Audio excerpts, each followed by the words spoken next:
నమస్కారం. ఆధ్యాత్మిక వార్తావాహిని భక్తి విశేషాలకు స్వాగతం. సింహాచలం క్షేత్రంలో కొలువైన వైకుంఠవాసుల మెట్టపై వరద పాయసం ఉత్సవం వైభవంగా జరిగింది. వర్షాలు బాగా కురిసి పాడి పంటలతో సస్యశ్యామలంగా ఉండాలన్న సంకల్పంతో ప్రత్యేక పూజలు నిర్వహించారు. అప్పన్న స్వామి ఆలయానికి ఉత్తర దిశగా ఉన్న కొండ శిఖరంపై కొలువైన వైకుంఠ నారాయణుడికి అర్చకులు విశేష అభిషేకాలు అర్చనలు చేశారు. అక్కడే పాయసం వండి స్వామికి నివేదించారు. అనంతరం పాయసాన్ని ఆలయం వెనుక వైపు ఉన్న పొర్లుబండపై నుంచి ఒలకబోశారు. భక్తులు ఈ పాయసాన్ని ప్రసాదంగా స్వీకరించారు. ఈ కార్యక్రమంలో ఆలయ అధికారులు, భక్తులు పాల్గొన్నారు. ఏటా సింహగిరిపై సువృష్టి వర్షాలు కురవాలన్న సంకల్పంతో వైకుంఠవాసుడికి అభిషేకాలు, విరాట పర్వం పారాయణం నిర్వహించడం ఆనవాయితీగా వస్తోందని అర్చకులు తెలిపారు. వేద పండితులు విరాట పర్వం పారాయణం, వరుణ సూక్త పారాయణం, ఆండాలమ్మవారు ప్రార్థించిన అజివడై కన్నా అనే పాసురాన్ని విన్నపం చేశారు. స్వామికి నివేదించాల్సిన పాయసం ప్రసాదాన్ని కొండపైనే లక్ష్మీనారాయణుల సన్నిధి వద్ద వండారు. పూజల అనంతరం స్వామికి నివేదించిన పాయసాన్ని ఆలయం వెనుక ప్రాంతంలోని పొర్లుబండపై నుంచి పారబోశారు. భక్తులు ఈ పాయసాన్ని ప్రసాదంగా స్వీకరించారు.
తిరుపతి అప్పలాయగుంట శ్రీ ప్రసన్న వెంకటేశ్వర స్వామివారి వార్షిక బ్రహ్మోత్సవాలు ఘనంగా జరుగుతున్నాయి.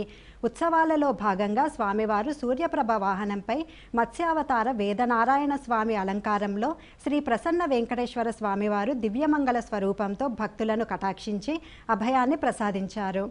గోవింద నామస్మరణల నడుమ జరిగిన వాహన సేవ భక్తులను విశేషంగా ఆకట్టుకుంది.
ప్రకాశం జిల్లా పాత సింగరాయకొండలోని శ్రీ లక్ష్మీ నరసింహస్వామి ఆలయ బ్రహ్మోత్సవాలు ఘనంగా జరుగుతున్నాయి.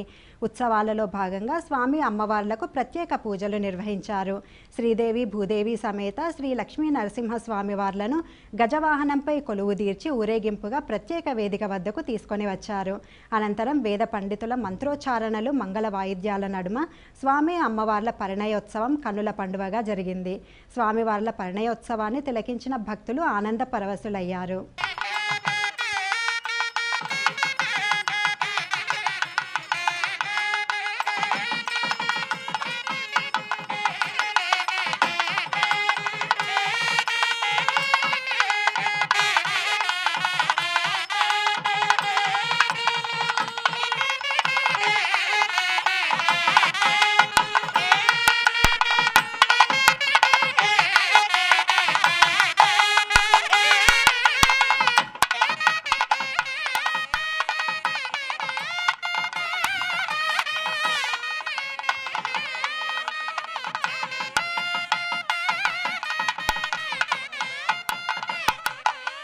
ప్రముఖ పుణ్యక్షేత్రం యాదగిరిగుట్టను తెలంగాణ ప్రభుత్వం ప్రతిష్టాత్మకంగా తీసుకుంటోంది.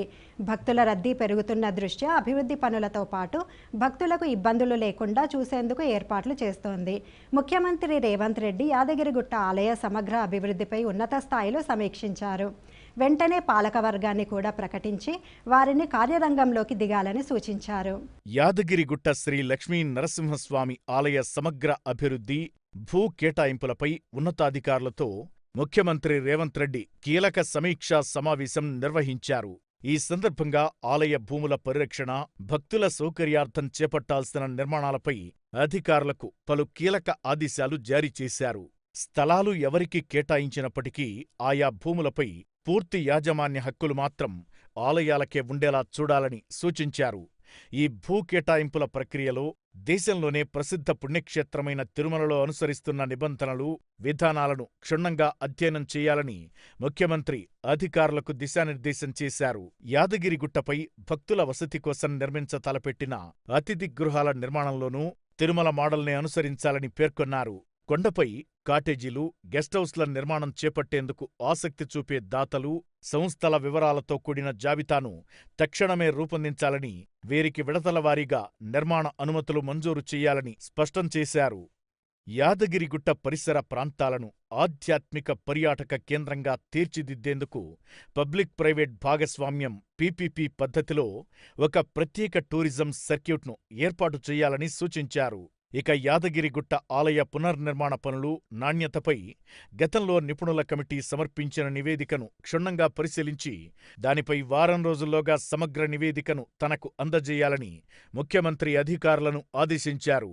ముఖ్యమంత్రి సమీక్షా సమావేశం ముగిసిన తరువాత సాయంత్రానికే యాదగిరిగుట్ట లక్ష్మీ నరసింహస్వామి దేవస్థానం ధర్మకర్తల మండలిని ఏర్పాటు చేస్తూ రాష్ట్ర ప్రభుత్వం ఉత్తర్వులు జారీ చేసింది. దేవస్థానం ట్రస్ట్ బోర్డులో ఈసారి పారిశ్రామికవేత్తలకు ఎక్కువగా అవకాశం కల్పించింది. యాదగిరిగుట్ట ఆలయానికి ట్రస్ట్ బోర్డు చైర్మన్గా ప్రముఖ pharma company MSN CMD Manne Satyanarayana రెడ్డిని నియమించారు. ట్రస్ట్ బోర్డులో 10 మంది సభ్యులు, మరో 7 ఎక్స్-అఫీషియో సభ్యులు ఉంటారు. బెల్లంపల్లి ఎమ్మెల్యే వినోద్ వెంకటస్వామి, ప్రముఖ నటుడు చిరంజీవి సతీమణి కొణిదెల సురేఖ, చిల్లప్పగారి విజయరాజం, తోళ్ల దేవేందర్ గౌడ్ కుమారుడు విజయేందర్కు చోటు కల్పించారు. వంశపారంపర్య ధర్మకర్త బి నరసింహమూర్తిని సభ్యుడిగా నియమించింది. 2008 నుంచి 2010 వరకు అనువంశిక ధర్మకర్త చైర్మన్గా ట్రస్ట్ బోర్డు కొనసాగింది. సవరించిన కొత్త చట్టం ప్రకారం ఈసారి చైర్మన్ను కూడా ప్రభుత్వమే నియమించింది. దేవస్థానం అభివృద్ధిలో రాజకీయ జోక్యం లేకుండా చేయడంతో పాటు దాతల నుంచి పెద్ద ఎత్తున నిధులు సేకరించే విధంగా ఈసారి బోర్డు నియామకం జరిగిందని భావిస్తున్నారు. సింహాచలం శ్రీ వరాహ లక్ష్మీనరసింహస్వామి నిత్య కళ్యాణం నేత్రపర్వంగా జరిగింది. ఆర్జిత సేవల్లో భాగంగా ఉత్సవమూర్తి గోవిందరాజస్వామిని ఉభయ దేవేరులతో మండపంలో అధిష్ఠింపజేశారు. భక్తుల గోత్రనామాలతో సంకల్పం చెప్పి పాంచరాత్రాగమ విధానంలో విశ్వక్సేనారాధన, పుణ్యాహవచనాలతో కార్యక్రమానికి శ్రీకారం చుట్టారు. కంకణధారణ, నూతన యజ్ఞోపవీత సమర్పణ, జీలకర్ర, బెల్లం, మాంగళ్యధారణ, తలంబ్రాల ప్రక్రియను కమనీయంగా జరిపించారు. మంత్రపుష్పం, మంగళాశాసన తర్వాత భక్తులకు వేదాశీర్వచనాలు, శేషవస్త్రాలు, స్వామివారి ప్రసాదాలను అందజేశారు.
శ్రీకాళహస్తిలో శ్రీ జ్ఞానప్రసూనాంబ సమేత శ్రీకాళహస్తీశ్వర స్వామివారి నిత్య కళ్యాణం నేత్రపర్వంగా జరిగింది. తొలుత ఉత్సవమూర్తులను పలు రకాల పుష్పాలతో శోభాయమానంగా అలంకరించి ప్రత్యేక వేదికపై కొలువుదీర్చారు. కలశ ప్రతిష్టాపన అనంతరం గణపతి పూజ, నవగ్రహ పూజ, కంకణధారణ పూజ, యజ్ఞోపవీత పూజ నిర్వహించారు. అనంతరం స్వామివార్లకు కర్పూర హారతులు సమర్పించి వేద మంత్రోచ్చారణలు, మంగళ వాయిద్యాల నడుమ స్వామి అమ్మవార్ల పరిణయోత్సవాన్ని కన్నుల పండువగా నిర్వహించారు.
కడప జిల్లా వల్లూరు మండలం పుష్పగిరిలో శ్రీ సంజీవ రామాలయ ప్రథమ వార్షికోత్సవాలు ఘనంగా జరిగాయి.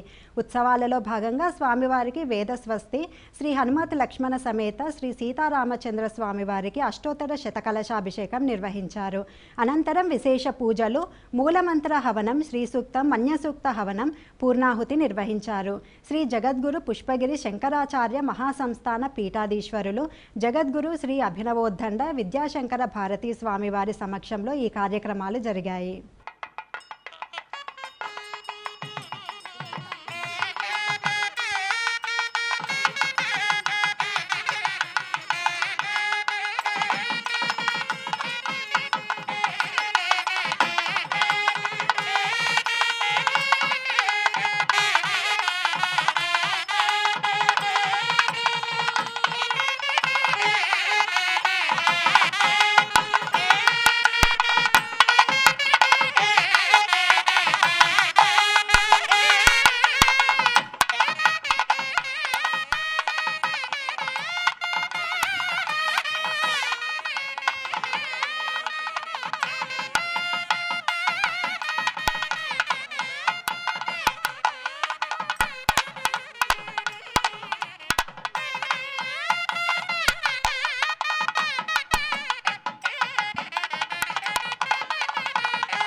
పుష్పగిరి పీఠ ఆధ్వర్యంలో సంవత్సరం క్రిందట ఇక్కడ రామాలయాన్ని నిర్మాణం చేశారు. పుష్పగిరి ప్రజలందరూ కలిసి అఖండమైనటువంటి రామభక్తి, ఆ భక్తితో ఏళ్ల తరబడి నిరీక్షణతో ఏళ్ల తరబడి తపఃఫలంగా ఇక్కడ వారి యొక్క పిలుపుని అందుకున్నటువంటి రాముడు ఈవేళ ఇక్కడ కొలువై సంవత్సర కాలం గడిచినటువంటి సందర్భంలో వార్షిక మహోత్సవంతో పాటు వార్షిక ప్రథమ కళ్యాణం.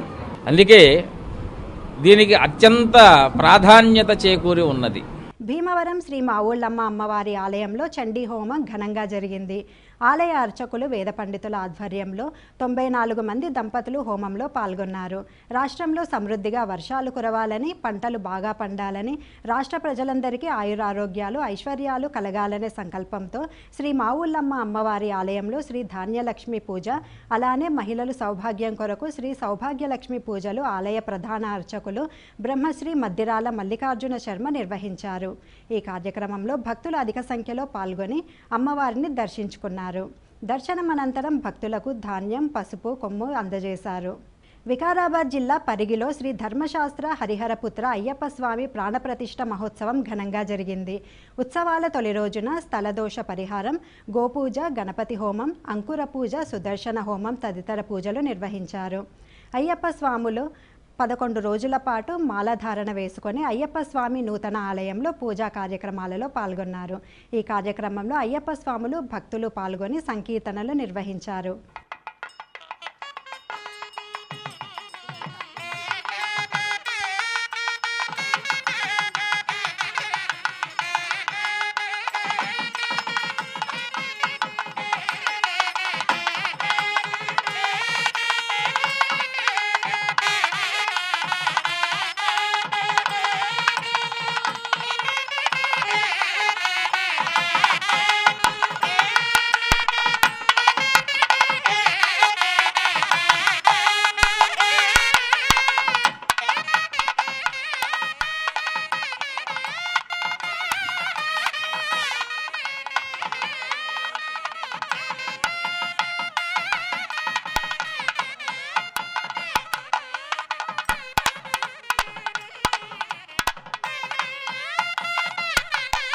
హైదరాబాద్ BHELలోని శ్రీ రుక్మిణి సత్యభామ సమేత మురళీకృష్ణ ఆలయంలో ఏకాదశ వార్షిక బ్రహ్మోత్సవాలు ఘనంగా జరుగుతున్నాయి. ఉత్సవాలలో భాగంగా స్వామి అమ్మవార్లకు ప్రత్యేక పూజలు, పంచామృతాభిషేకాలు నిర్వహించారు.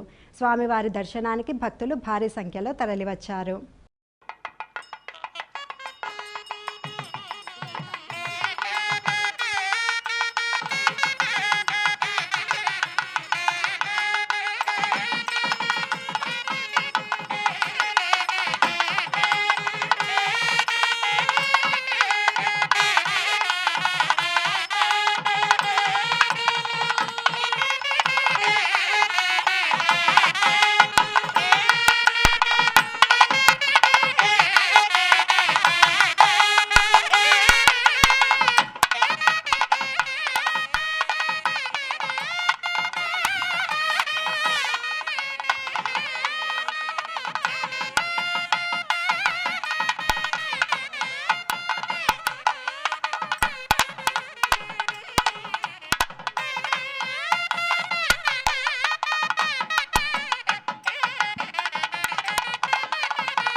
ఇవి ఈనాటి భక్తి విశేషాలు.